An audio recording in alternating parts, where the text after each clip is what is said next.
पति को विदा किया, आज गुरु जी को बुला लिया। मोदी सरकारच्या दुसऱ्या कार्यकाळातील महत्त्वाकांक्षी प्रकल्पांपैकी एक असलेल्या मुंबई अहमदाबाद बुलेट ट्रेन प्रकल्पाच्या उभारणीला महाराष्ट्रात वेग आलाय।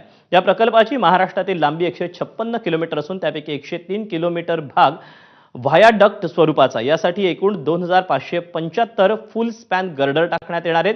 त्यापैकी महाराष्ट्रातील पहिला गर्डर काल पालघर जिल्ह्यातील डहाणूतील साखरे येथे यशस्वीपणे टाकण्यात आला।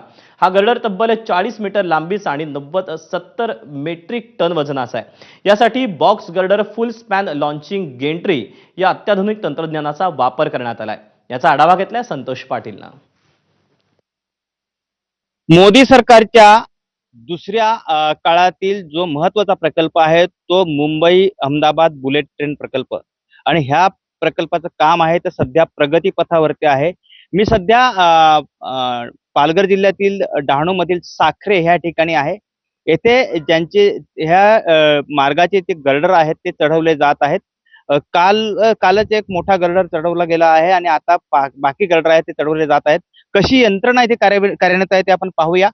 हा जो शटल ट्रेन आहे ज्याचे मोठमोठे टायर आपल्याला दिसत आहेत, ह्याच्या माध्यमातून हे गर्डर आहेत ते सुरक्षितरित्या अशा क्रेनच्या माध्यमातून उचलण्यात येतात आणि त्यानंतर ह्या मार्गावरती ते हे मोठमोठे जे क्रेन्स आहेत किंवा त्यांची जी सामग्री आहे त्याच्या माध्यमातून हे गर्डर्स ठेवले जातात। आपण बघू शकतो की हे गर्डर्स आहेत ते एकूणच पाहायला गेलं तर मोदी सरकारची जी ही कामगिरी आहे ती दिसून येत आहे आणि ह्या प्रकल्पाचं काम आहे ती सध्या प्रगतीपथावर दिसून येत आहे। संतोष पाटील, एबीपी माझा, पालघर।